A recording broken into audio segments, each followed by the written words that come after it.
welcome to Finance Conversations. This is the Emerging Life and Money Show, and I am super excited to be here today. For those of you who do not know me, I am your host, Marie-Jo César. I help professional women bridge the gap between life and money by teaching them the relevant skills and knowledge they need to take control of their finances, manage their money, and understand that they can live their best life with the money they have. Thank you for joining in today. And if you are watching the replay, make sure to type hashtag replay in the chat. Welcome. I come to you live every Thursday at 7 p.m. Pacific Standard Time to share valuable information about how to achieve financial wellness and live your life with means and meaning. As you may know, the main objective of the Emerging Life and Money Show and my very strong why is to empower as many women as I can with what I know about money and finance so that they can live their best life yet. Today, I will be talking about financial wellness. So, how comfortable are you with your current financial situation?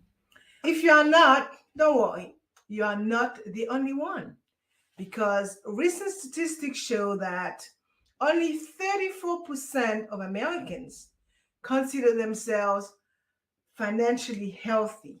And this is actually representing a 14% drop from March 2011.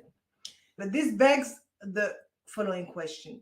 Why are so many people so unhappy about their personal financial situation?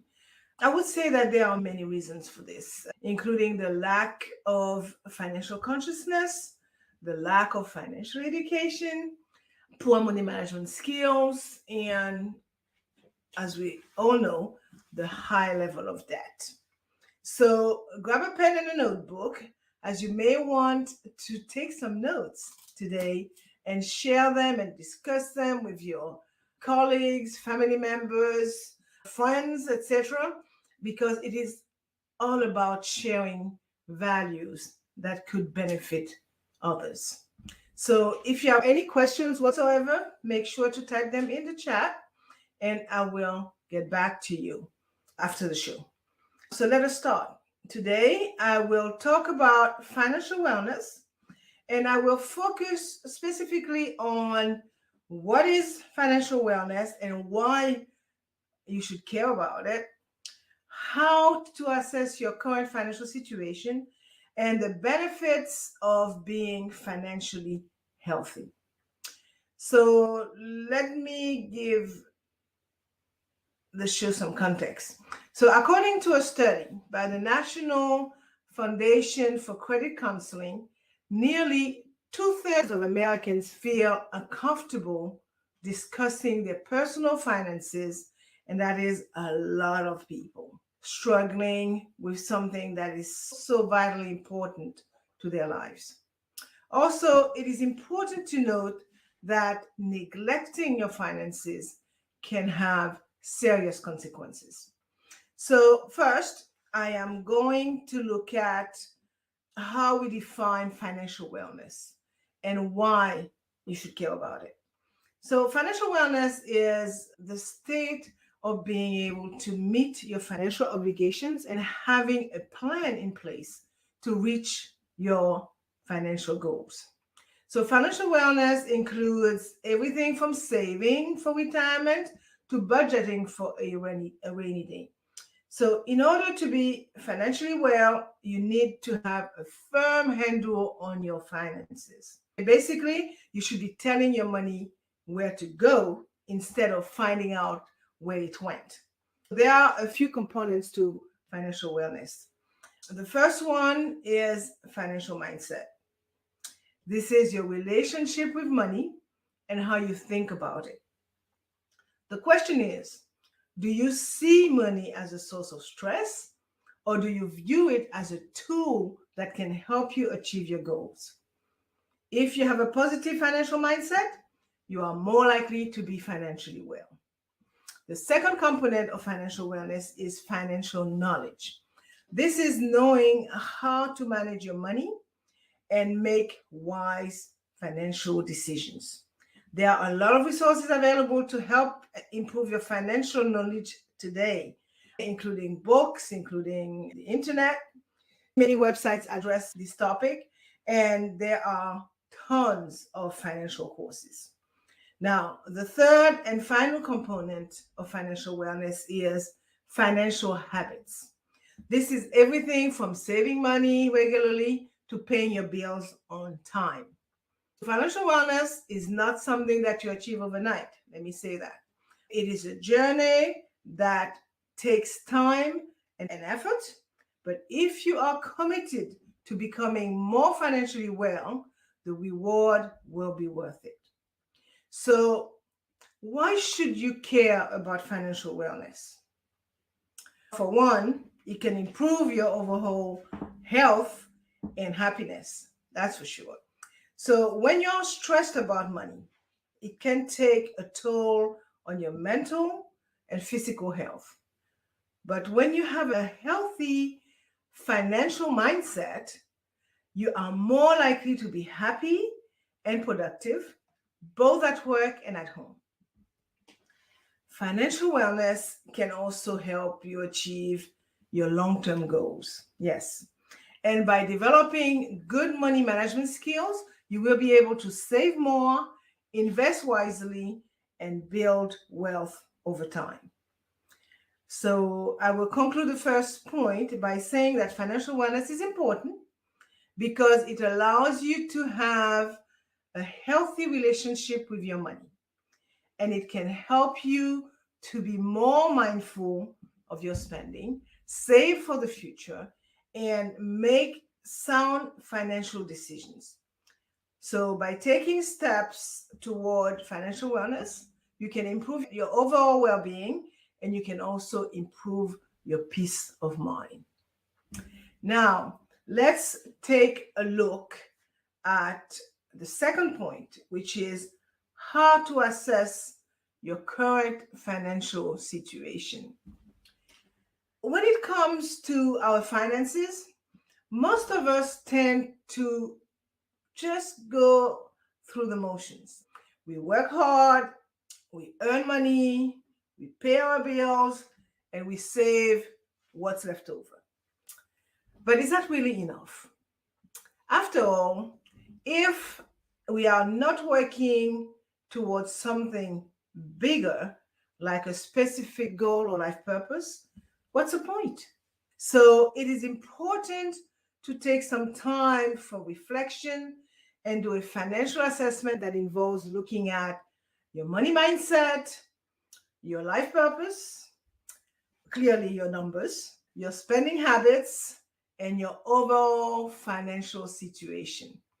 Remember, even small steps can make a big difference in the long run. And the most important thing is to get started and keep moving forward. So the first step is to assess your current money mindset. Do you tend to spend more than you earn? Do you have a lot of debts?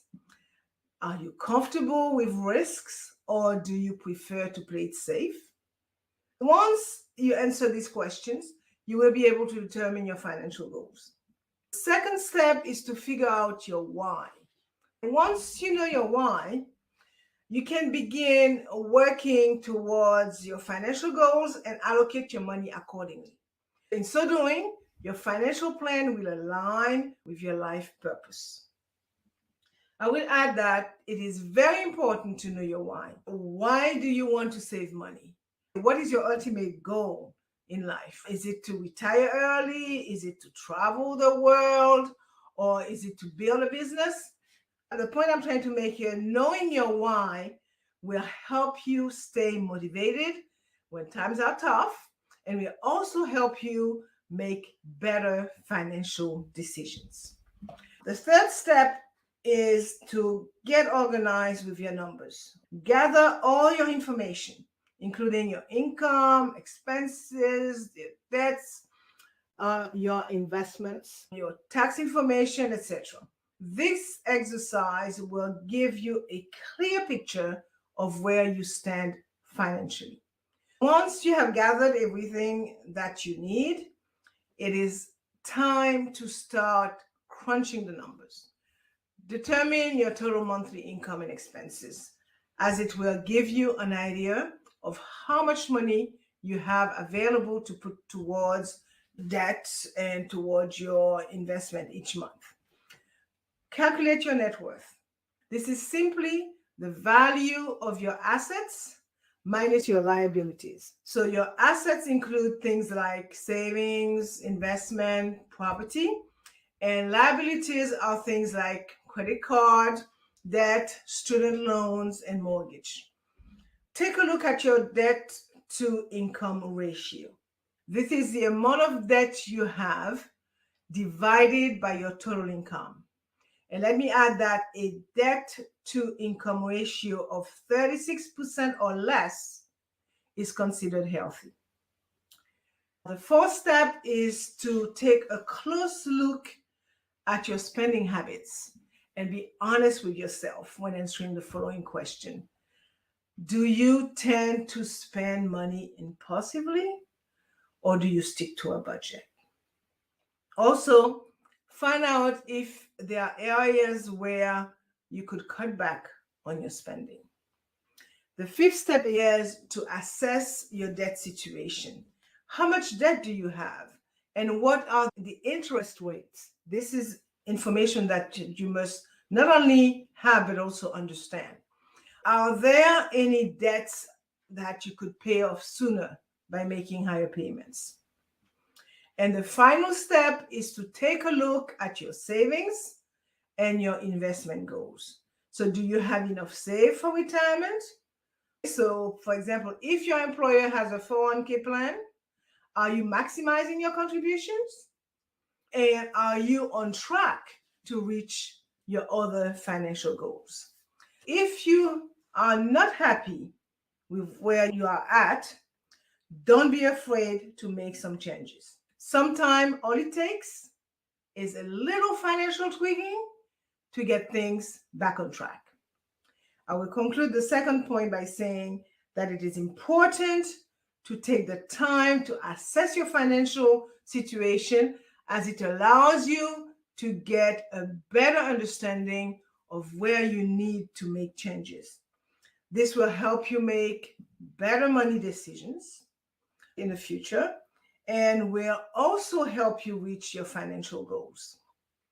Now, let's look at the third and last point for today's show: the benefits of being financially healthy.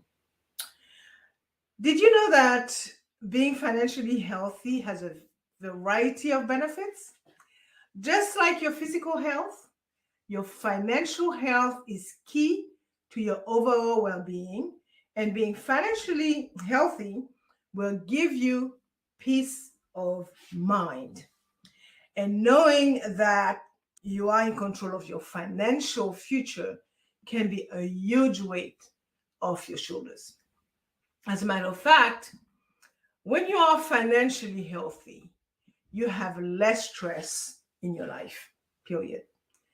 As we well know, money problems can cause lots of stress. And if you're not careful, they can lead to health problems. The first one being insomnia. It is also proven that people who are financially healthy are more likely to have healthier relationships and be happier. They are also more likely to have a higher self-esteem and be less stressed. This is because financial wellness means that they can pay their bills and manage their money, which indicates that they are in charge of their own lives. As I see it, when you are financially healthy, you have more choices in life. You can choose what you want to do with your life instead of having to do what you have to do to make ends meet. And moreover, you will be able to retire when you want to, instead of having to work until you cannot work anymore. This happens far too often. And to add to it, I will say that when you are financially healthy, you are less likely to go into debt or file for bankruptcy, as you tend to have a good understanding of your finances and how to manage them. Also, you are less likely to make impulse purchases or rack up debts. And if you happen to have debt, financial wellness can help you get on track to pay it off. Okay? So I will end this final point by saying that financial wellness can also help you build wealth over time, because by investing your money wisely and avoiding costly mistakes, you can grow your savings and create a solid foundation for the future. Bottom line, being financially healthy can help you live a happier and more fulfilling life. I'm going to wind down some and summarize what I talked about for the past 17 minutes. I talked about what is financial wellness and why should you care about it. I talked about how to assess your current financial situation, and I also talk about the benefits of being financially healthy. A few last words before I bring the show to a close for today. I would like to talk about some steps that you can take to become more comfortable with your finances. The first thing is that you must take full responsibility for your money situation. You are where you are because you choose to be where you are. Second, take a close look at your spending. Do you have any unnecessary expenses that you can cut out? And nowadays, this is so easily done. Guilty as charged. The subscription that we take on because of something interesting, and we put down a credit card, and then we forget to cancel once we have gotten what we really wanted. And the magazine that we purchase online that we never get a chance to read, or the gym membership that we have and we hardly set foot in the gym. Third, make sure that you are saving for both short term and long term. Have your goals very well put in place so that you will be able to have markers on the ground. You'll be able to check how well you're progressing with those. Fourth, create a budget and stick to it. You must have a spending plan. You must have a savings plan. You must know where your money goes. You don't want to find out by chance where your money went. And this is easily done these days because of the advent of credit card. People don't touch the money anymore. They spend and they just hope and pray when they go to the cash register that the card goes through. No, you got to get out of this. Fifth, invest in yourself by taking courses or reading books about personal finances. And finally, seek professional help if you need it. Financial professionals can provide valuable guidance and advice. So do not hesitate if you feel that you are losing control, even before you get to that, to reach out to a financial planner, a financial advisor, or someone that you can trust. Note also that financial wellness is a journey that is worth taking. By making small changes in your financial habits, you can improve your financial health and lead a more financially secure life. So, what are you waiting for? Start your journey to financial wellness today. Now, if you are struggling to make ends meet each month and you're living from paycheck to paycheck and you feel that you need help getting your finances in order, financial coaching and financial mentoring can help. So take the first step by scheduling a complimentary financial consultation with me soonest. Together, we can map out a plan that will help you with your goals and achieve true financial wellness. In fact, let me show my banner there so you could see my information to know how you can reach me. And to access my calendar, please visit my website, maryjocaesar.com, and click the word resources in the menu bar, or type maryjocaesar.com/consult in the web browser. This information actually is scrolling at the bottom of the screen. And I'm going to leave it there until the end of the show. Looking forward to helping you. So take that step and do what you got to do to get off this financial unease. As you know, I like to end the show with a quote. And today I am going to quote myself. When you are financially healthy, you can focus on what matters most to you. This brings us to the end of today's Merging Life and Money episode. And let me share my contact information, which actually is scrolling under the screen right there. So I can be reached via email, mj@maryjocaesar.com, or by sending me a direct message via Messenger. I hope that you have enjoyed today's show, and I will encourage you to watch the replay. For more information about how to achieve financial wellness from the inside out and live a purposeful life with the money you have, join me next week, Thursday, at 7 p.m. Pacific Standard, 8 p.m. Mountain Time, 10 p.m. Eastern Time, 11 p.m. Atlantic Time for my Bermuda peeps, and noon Friday morning, Brisbane, Australia, for my Australian friends. Thank you for being here today on the Merging Life and Money Show. I am your host, Marie-Jo Caesar. I will be back again next week. Until then, continue merging life and money. Bye for now.